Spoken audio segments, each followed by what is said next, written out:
नमस्कार, मैं दीपक शर्मा और मेरे YouTube मंच पर आपका स्वागत। दोस्तों, चुनाव के 6 चरण पूरे हो चुके हैं और 7वां और बहुत क्रूशल, बहुत इंपॉर्टेंट जो राउंड है, फेज है, अब वो बाकी रह गया 1 जून को। लेकिन मोदी जी आज अचानक घर पर बैठ गए। आज मोदी जी निकले ही नहीं और ऐसा कहा जा रहा है, ऐसा लोग कह रहे हैं कि मोदी जी आज घर पर ही इम्पॉर्टेंट फाइल निपटाते रहे और कई अहम ऑफिसर्स जो उनके करीबी हो सकते हैं उनको उन्होंने अलग अलग इम्पॉर्टेंट कुर्सियों पर बैठा दिया, उनकी पोस्टिंग कर दी। अमूमन ये काम चुनाव के बीचों बीच नहीं होता। मॉडल कोड ऑफ कंडक्ट, आचार संहिता के समय ये काम नहीं होता और वैसे भी नतीजे अब 4 जून को आने वाले हैं, दिन गिनती पर रह गए। मोदी जी ने 4 जून का इंतजार क्यों नहीं किया? ऐसा क्या था कि ये ट्रांसफर पोस्टिंग के लिए आज घर से बाहर ही नहीं निकले? आज मोदी जी ने कोई रैली नहीं की, कोई चुनावी मीटिंग नहीं की, कोई सभा नहीं की। सोचिए, मोदी जी जो स्टार कैंपेनर हैं आज निकले नहीं। अब दोस्तों, जो बड़ा सवाल है वो ये है कि क्या मोदी जी को, प्रधानमंत्री मोदी जी को मालूम हो गया है कि 4 जून को क्या होने वाला है? जो नतीजे आ रहे हैं, क्या उनका एहसास मोदी जी को अभी से हो गया है और इसीलिए वो जो ज़रूरी काम है उसको निपटा रहे हैं और इसीलिए रैली करने नहीं निकले? और या फिर नतीजे उनके फेवर में हैं और मोदी जी बिल्कुल रिलैक्स्ड हैं, उनको निकलने की ज़रूरत ही नहीं महसूस हुई? अब मोदी जी इम्पॉर्टेंट फाइल्स निपटाएं, ज़रूरी काम निपटाएं नतीजे आने से पहले, या फिर वो बनारस जाएं जहां वोटिंग है, जो उनकी सीट है बनारस की, वो भी आखिरी राउंड में ही है। 72 घंटे ही दोस्तों बचे हैं क्योंकि 30 तारीख को 7वें और अंतिम चरण का जो प्रचार है वो बंद हो जाएगा। बहरहाल मोदी जी तो बनारस में रुक सकते हैं क्योंकि वो कैंडिडेट हैं। लेकिन दोस्तों, आज एक और चीज़ भी बड़ी इंपॉर्टेंट बीजेपी में हुई। आज नितिन गडकरी, जी हाँ, जिनका मोदी जी से 36 का आंकड़ा है अंदर ही अंदर, आज नितिन गडकरी का बर्थडे था, हैप्पी बर्थडे था, जन्मदिन था। और लोग कहते हैं कि ऐसा जन्मदिन पिछले 10 वर्षों में, जब से नितिन गडकरी मंत्री हैं, इतने जोशो खरोश से उनका बर्थडे नहीं बनाया गया। आज सालगिरह में तांता लगा रहा। ऐसा कोई नेता बीजेपी का नहीं होगा जिन्होंने गडकरी को बधाई नहीं दी, गडकरी को फूल नहीं भेजा।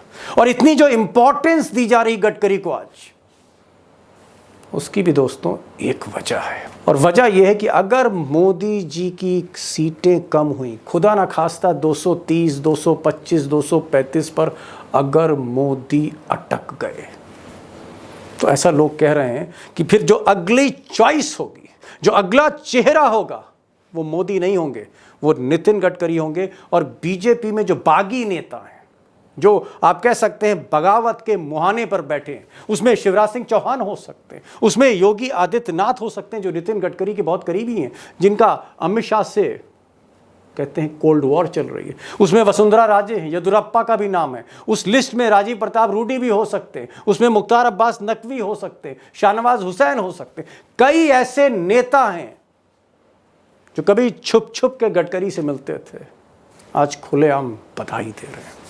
तो इसे क्या कहा जाएगा कि अगर मोदी का रथ फंसा, भले ही बीजेपी सिंगल लार्जेस्ट पार्टी होती है, तो क्या नेक्स्ट फेस, अगला चेहरा गडकरी होंगे? रथ का अगर घोड़ा आरएसएस ने बदला, तो वो जो अगला घोड़ा होगा वो नितिन गडकरी होंगे। और इसीलिए आज बधाइयों का तांता लगा रहा नितिन गडकरी को सालगिरह के मौके पर। तो दोस्तों, एक तरफ आज नरेंद्र मोदी घर से नहीं निकले, बड़ा आप कह सकते हैं अप्रत्याशित रहा उनका आज का जो आप कह सकते हैं जो दिनचर्या थी। घर ही पर रहे और कहीं भी रैली नहीं की, कोई मीटिंग नहीं करी, कम से कम शाम तक, देर शाम तक नहीं की। अब रात में अगर वो बनारस निकल जाए, मैं नहीं कह सकता। बहरहाल वो फाइलें निपटाते रहे और ट्रांसफ़र पोस्टिंग करते रहे। और उधर सारा फोकस पार्टी का वो नितिन गडकरी पर रहा, बधाइयों का तांता लगा रहा। बहुत सी उम्मीदें जो हैं बीजेपी के जो नेता हैं वो अब गडकरी से लगा रहे हैं। और इन सब के बीच जो चुनाव प्रचार था 7वें चरण का, बहुत क्रूशल, मैंने कहा ना कि अब चुनाव जो है वोटिंग, आखिरी वोटिंग, अब घंटे बचे हैं, 70 घंटे 72 घंटे बचे हैं।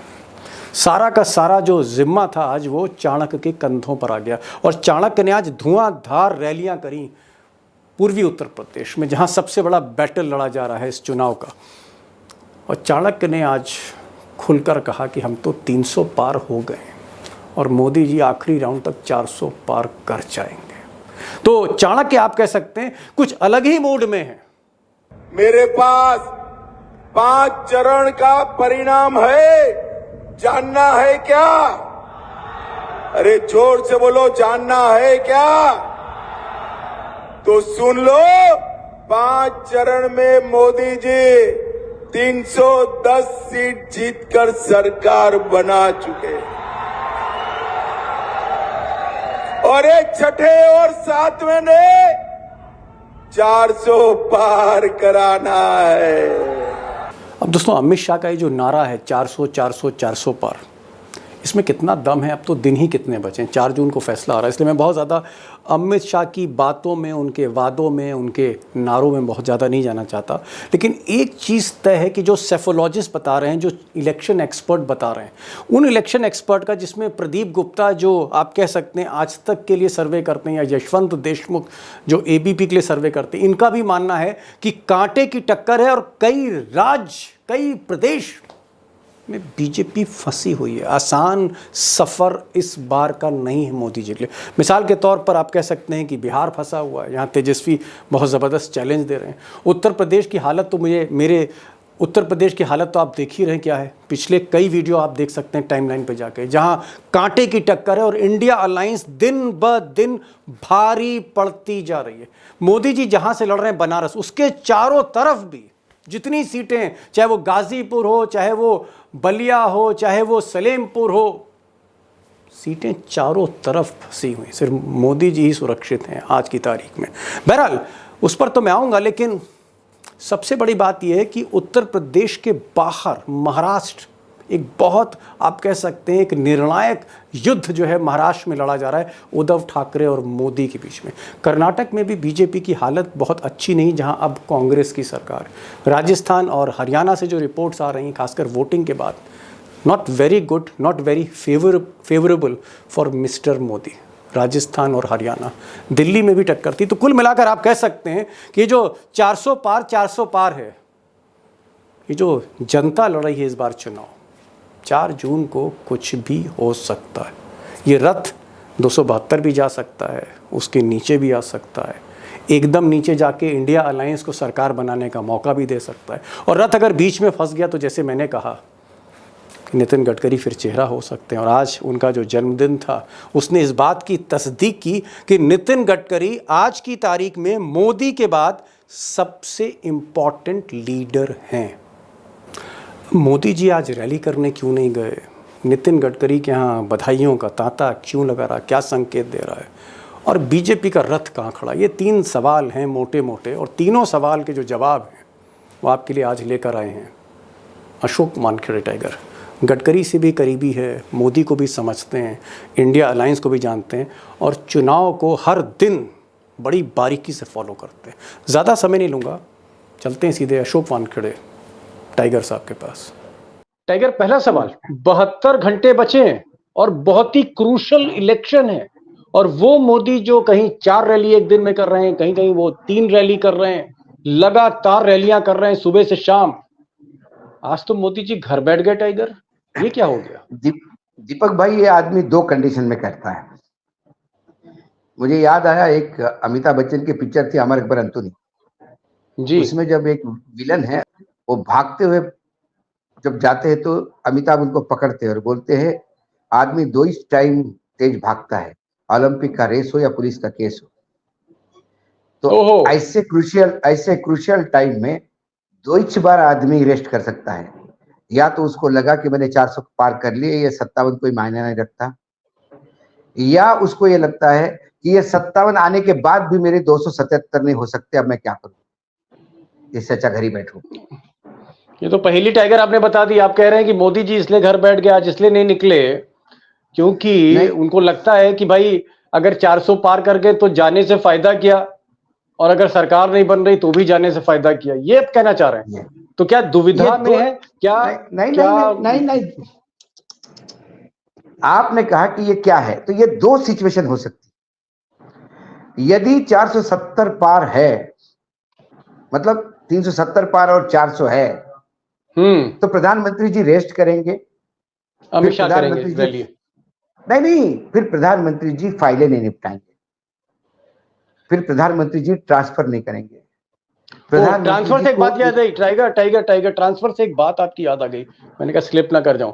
आज तो मोदी जी ने अपॉइंटमेंट की जो कमेटी है उसकी भी मीटिंग ली, और वैसे हम देखते हैं कि इलेक्शन के टाइम पे आईएएस अधिकारी, सीनियर अधिकारी, सेक्रेटरी, इनके तबादले नहीं है तो इनको रोक लिया जाता है। लेकिन आज पांच बड़े अधिकारी केंद्र सरकार के गृह मंत्रालय में, सोशल मिनिस्ट्री में, तमाम मंत्रालयों में सब बता रहा हूं मैं आपको, इसीलिए मैंने कहा यदि ये जल्दीबाजी क्यों, क्या 4 के बाद आने की संभावना नहीं, इसलिए अभी करना है। चलो अधिकारियों का आपने ट्रांसफर कर दिया, नई सरकार फिर उसको ट्रांसफर कर देगी, वो कोई बड़ी बात नहीं। लेकिन एक्सटेंशन, डीआरडीओ की चीफ जो है, डीआरडीओ की जो चीफ है डॉक्टर समीर कामत, इनको 1 साल का एक्सटेंशन दिया। ये एक्सटेंशन वो जून में भी दे सकते थे, क्योंकि उनका कार्यकाल जून एंड तक है। ऐसा क्या हुआ कि 4 तारीख तक का, जून का भी एंड, 15 जून को दे सकते थे एक्सटेंशन 1 साल का। 2 दिन पहले भी आप 1 साल का एक्सटेंशन दे सकते थे। अभी क्यों?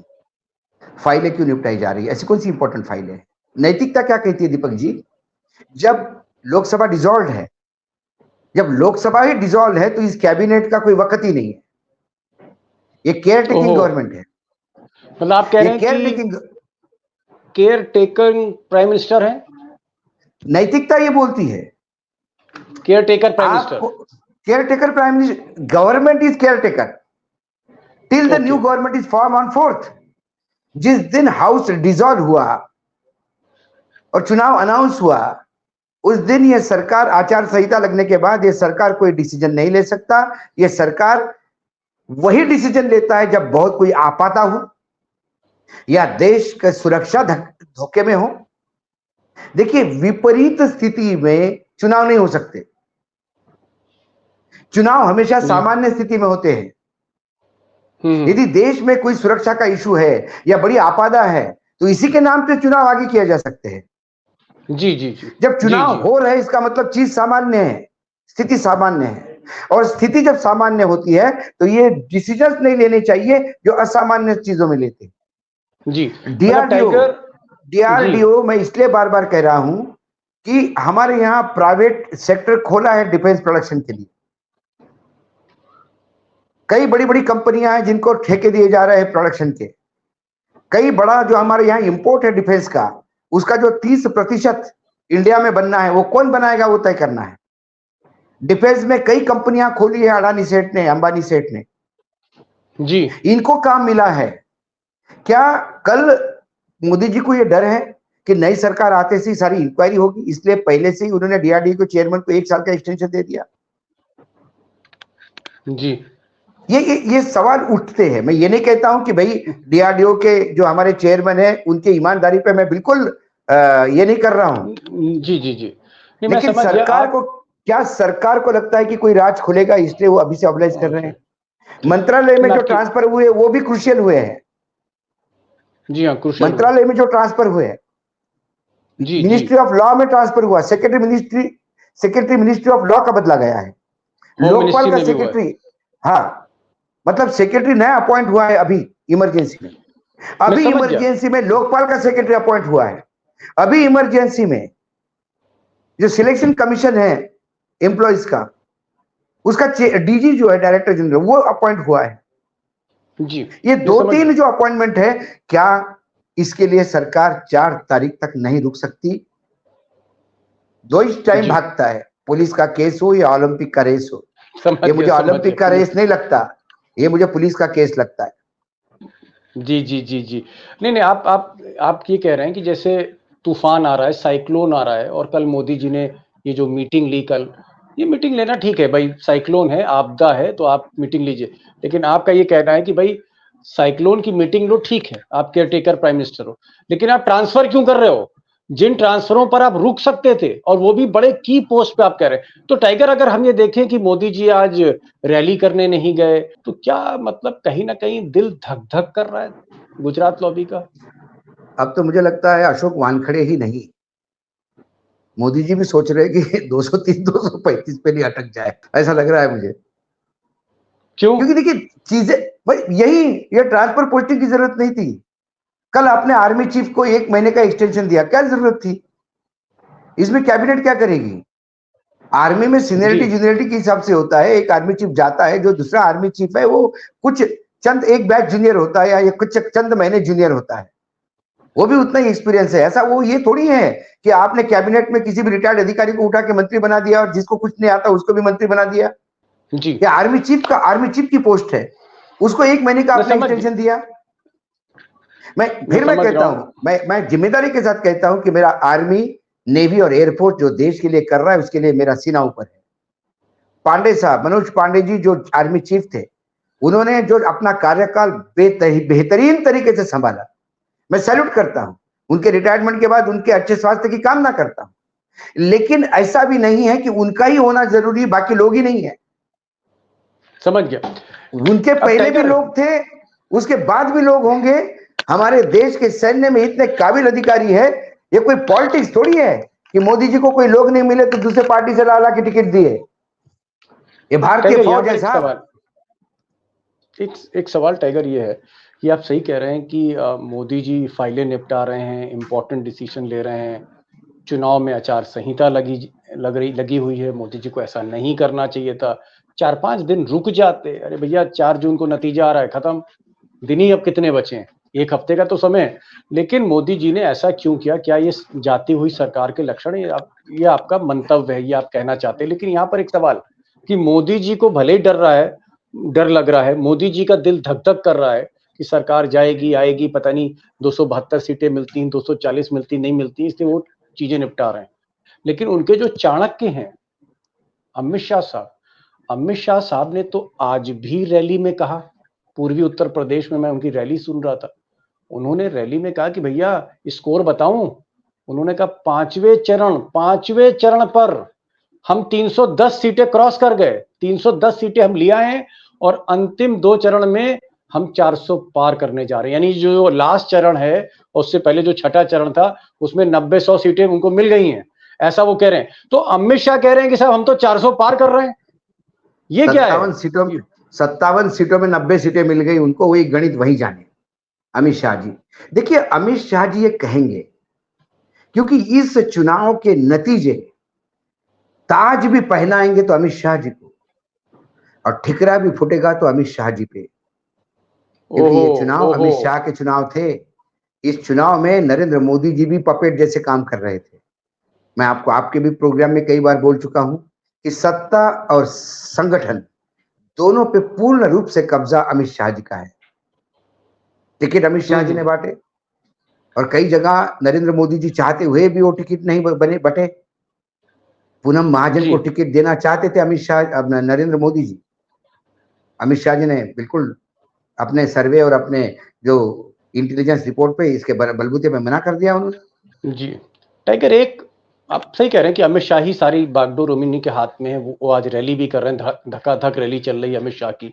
अमित शाह ही ऐलान कर रहे हैं कि हम 310 क्रॉस कर गए हैं, 100 सीटें और आ रही हैं, 400 पार हो रहे हैं। एक खबर आज और भी है, आज नितिन गडकरी, उनका शायद आज सालगिरह था, उनको तमाम मुबारकबाद दिए जा रहे थे। और मैं देख रहा हूं कि बीजेपी के कई नेता, चाहे उत्तर प्रदेश का बड़ा नेता हो, बिहार का नेता हो, बंगाल का नेता हो, महाराष्ट्र के तो खैर वो नितिन गडकरी है, हर आदमी मुबारकबाद दे रहा है, हर आदमी गुलाब का फूल लेके पहुंच रहा है। नितिन गडकरी की अचानक इंपॉर्टेंस क्यों, और नितिन गडकरी के चेहरे पे एक अजीब सी मुस्कान क्यों? इसको तो डिकोड कर दो टाइगर। डिकोड क्या कहूं, मैं आपको हमेशा कहता हूं चढ़ते सूरज को सब नमस्ते करते हैं। समझा नहीं, मतलब नहीं समझा। चढ़ता सूरज और गडकरी क्या मतलब हुआ? इस मैं आपको बता रहा हूं, मैं आपको एक चीज बता रहा हूं। मैं अभी आपको पहली बार गडकरी जब से महाराष्ट्र में थे तब भी उनके कई बर्थडे हुए गडकरी जी के। गडकरी जी केंद्र में 10 साल तक मंत्री है, कई बर्थडे हुए। मंत्री जब गडकरी जी अध्यक्ष थे राष्ट्रीय तब भी उनके बर्थडे हुए। लेकिन किसी भी बर्थडे में कोई भी कारपोरेट सेक्टर का विज्ञापन किसी अखबार में नहीं था। सरप्राइजिंगली आज ये विज्ञापन है। जी, सामने रखिए सीधे। इंडियन जी जी जी इंडियन एक्सप्रेस में।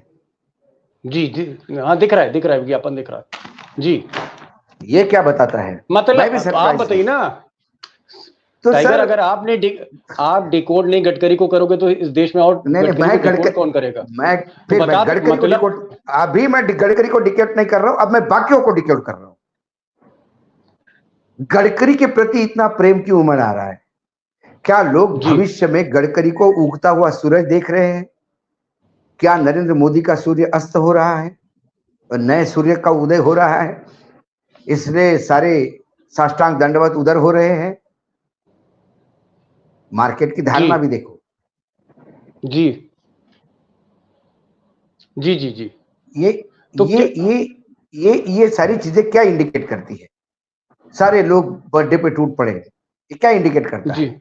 एक विज्ञापन छपा है उनका, एक कारपोरेट हाउस का, उसने कितनी हिम्मत की। यदि 4 तारीख के बाद नरेंद्र मोदी और अमित शाह आता है तो फिनोलेक्स का फिनरल तय है, लिख लीजिए मेरे से आप। जी जी। नहीं टाइगर, यहाँ पर एक चीज मैं पूछना चाहूंगा, मैं बहुत स्पष्ट उत्तर चाहता हूं, क्योंकि मेरा प्रश्न भी बड़ा स्पष्ट है। और प्रश्न यह है कि आपको लगता है कि अगर मोदी जी का रथ फंस गया और बीजेपी में जिस तरह की बगावत चल रही है, तो क्या योगी आदित्यनाथ उत्तर प्रदेश के मुख्यमंत्री, जिनके संबंध अच्छे नहीं हैं मिस्टर अमित शाह से, क्या शिवराज सिंह चौहान, जिनके संबंध अच्छे नहीं अमित शाह से, क्या वसुंधरा राजे, क्या रमन सिंह, क्या येदुरप्पा, देवेंद्र फडणवीस, क्या बाकी लोग, इवन राजनाथ सिंह, राजीव प्रताप रूडी, मुख्तार अब्बास नकवी, शाहनवाज हुसैन, लंबी लिस्ट, क्या फिर ये लोग, क्या आपको लगता है गडकरी के पीछे खड़े हो जाएंगे? क्या आपको लगता है कि कहीं ना कहीं एक बहुत बड़ी लॉबी, जिसके पीछे आरएसएस भी होगा, वो कहेगा नहीं भाई गडकरी को बढ़ाओ? और आप जो कहते थे कि रथ का घोड़ा बदल दिया जाएगा, तो क्या Gadkari is the man to watch? Yes, he is the man to watch, definitely he is the man to watch. क्योंकि इस यदि 230 240 पे मैंडेट आता है बीजेपी का, तो एक नए एनडीए का गठबंधन करना होगा। उस नए एनडीए में कौन घटक दल और आ सकते हैं जिनके पास सीटें हैं? ये मोदी जी का एनडीए नहीं, जहां 14 कंपनियां पार्टियां ऐसी है जिनकी एक भी सीट नहीं है। जो सबसे बड़ा नंबर 2 का दल है उसके पास मात्र 16 सीट है। नंबर 3 का दल 13 सीट है, जो एकनाथ शिंदे का, जिसके 3 सीटें आने के चांस नहीं है, बाकी एक जी एक दो वाले हैं। तो आपको बड़ा दल चाहिए। आप इमेजिन करिए अटल जी के टाइम पे कौन सा एनडीए था? जितने भी एनडीए के घटक दल थे सब 10-15 वाले थे, तो अटल जी ने सरकार चलाई। तो ये नया जी एनडीए गठन होगा यदि बीजेपी की सरकार बनती है 230 पे, क्योंकि सबसे बड़ी राजनीतिक दल वो होगी। जी जब उनका नया और एनडीए का गठबंधन मोदी जी नया बना पाएंगे, मतलब नहीं। मोदी जी मिलीजुली सरकार चलाने के आदि नहीं। जी और तमाम लोग जो मोदी जी के पीछे, 26 लोग तो वैसे भी खड़े हैं, हम तो बोल रहे हैं कि पूरा गुजरात उनके पीछे खड़ा हो जाएगा, लेकिन 26 ये आधा है 48 से। महाराष्ट्र की जी 48 सीट उनके पीछे खड़ी हो जाएगी। अक्रॉस द जी पार्टी लाइन उनके संबंध है, वो लोग साथ आ जाएंगे। और सबसे जी। बड़ा संघ, संघ को और भले ही मोदी जी को जरूरत नहीं होगी संघ को, लेकिन भारतीय जनता पार्टी के हर बड़े नेता को संघ की जरूरत है, क्योंकि वो संघ को अपना पितृ ऑर्गेनाइजेशन मानते हैं। जितनी शिवराज जी सिंह चौहान, वसुंधरा, येदुरप्पा, ये सारे लोग, रमन सिंह, राजनाथ सिंह का थोड़ा डाउट है, वो देखेंगे टाइम पे 11 आवर पे बहुत भागादौड़ी मची तो फिर इधर आ जाएंगे। जी जी। टाइगर, आपने तीन बातें की, तीन सिचुएशन हो सकती हैं। एक तो यह कि मोदी जी अगर 272 के ऊपर ले आए सीटें, यानी बहुमत के निशान के ऊपर मोदी जी सीटें लाते, तो फिर वही प्रधानमंत्री बनेंगे, उनको कोई रोक नहीं सकता। और अगर मोदी जी 210 सीटें लाए, मोदी जी ने बीजेपी की ही नैया डुबो दी, तो फिर राहुल गांधी, खड़गे, या जो इंडिया अलायंस जिसको भी डिसाइड करे, फिर इंडिया यानी विपक्ष की सरकार बनेगी। लेकिन अगर ये दोनों ही नहीं हुआ, यानी मोदी जी अगर 272 के ऊपर नहीं गए, या मोदी जी बहुत नीचे चले गए, या कहीं ना कहीं आप कह सकते हैं सरकार बनते बनते रह गई, तो फिर गडकरी का चांस है। आप ये कह रहे हैं फिर गडकरी नहीं विकल्प नहीं, होंगे? नहीं, ऐसा नहीं। 230 पे यदि बीजेपी में विद्रोह नहीं हुआ, और मोदी जी को ही सर्वमान्य नेता माना, तो ये अल्पमत की सरकार होगी। और ये अल्पमत की सरकार 5 साल तक दबा के चलाने का प्रयास करेंगे। जी। क्या उसी लिए पार्लियामेंट की सिक्योरिटी बदली गई है? क्या कैपिटल हिल जैसा कुछ सीन हम देखने जा रहे हैं कि मेजोरिटी नहीं मिलने के बाद भी सत्ताधीश सत्ता छोड़ने को तैयार नहीं है? जी। क्या हम चंडीगढ़ का मॉडल रिपीट होते हुए देखेंगे लोकसभा में? जी। जहां माइनॉरिटी सरकार को वॉइस वोट से सरकार सत्ता में आ जाएगी, विपक्ष को निष्कासित किया जाएगा सदन से, डिमांड करने पे विभाजन का, मत विभाजन का। होने को कुछ भी हो सकता है, क्योंकि कई परंपराएं टूटी है 2014 से लेके, और भयावह रूप से टूटी है, तो रोंद दी है परंपराएं।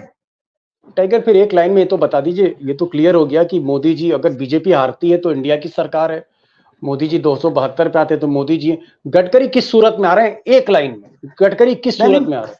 मैं फिर आपको आप समझे नहीं। 230 पे भी, 235 पे भी, 230 पे भी बीजेपी सबसे बड़ी पार्टी होगी। जी। राष्ट्रपति यदि उनको सत्ता में बुलाएगा, सत्ता के राष्ट्रपति को गलत कोई नहीं कहेगा, लेकिन 230 में सरकार बनाने जाएगा कौन? मोदी जी जाएंगे या कोई और जाएगा? तो यहां पहला घमासान, लोकसभा के पहले घमासान पार्लियामेंट्री बोर्ड में होगा। समझ गया। बीजेपी में यदि उस पार्लियामेंट्री बोर्ड में घमासान होके मोदी जी यदि साइडलाइन हो गए, तो फिर नया नेतृत्व कौन होगा?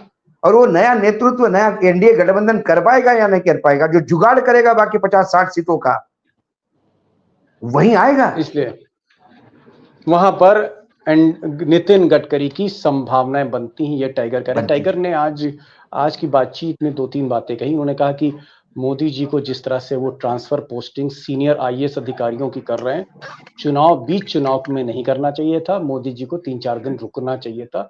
और टाइगर को शक हो रहा है कि ये फाइलें क्यों निपटाई जा रही। टाइगर को ये भी शक है कि भाई आज मोदी जी घर से क्यों नहीं निकले, कहाँ तो वो 4-4 रैली कर रहे थे, 72 घंटे बचे हैं, क्रूशल आखिरी चरण का है, तो आखिरी दौर में मोदी जी घर पे क्यों बैठे? और अगर कल वो जाते हैं तो आज फिर वो क्या कर रहे थे प्राइम मिनिस्टर ऑफिस में, ये भी उनको शक है। और तीसरी बड़ी बात उन्होंने कही कि नितिन गडकरी जो है, अगर ये सरकार बीजेपी को सीटें कम आई लेकिन सिंगल लार्जेस्ट पार्टी हुई, तो फिर घोड़ा बदल सकता है, रथ का घोड़ा बीजेपी का बदल सकता है। नितिन गडकरी एक नए चेहरे के रूप में आ सकते हैं। और अगर मोदी जी के हाथ से सरकार जाती है तो फिर टाइगर का मानना है कि फिर राहुल गांधी को तय करना होगा कि प्रधानमंत्री कौन होगा, खड़गे होगा या फिर उद्धव ठाकरे होंगे, या जो भी हो, कोई भी हो, वो फिर होगा। टाइगर आप आए, बेबाकी से बोले, बहुत ही मतलब आसानी के साथ चीजों को आपने सामने रख दिया। बहुत बहुत शुक्रिया। और कई दिन के बाद आए, और मेरी गुजारिश है आपसे कि कोशिश क्या करिए कि हमारे दोस्तों के सामने आप प्रकट हो जाए करिए स्क्रीन पे। आपका बहुत बेसब्री से, बेकरारी से इंतजार रहता है। बहुत बहुत शुक्रिया, आज आप आए। Thank you so much. Thank you so much.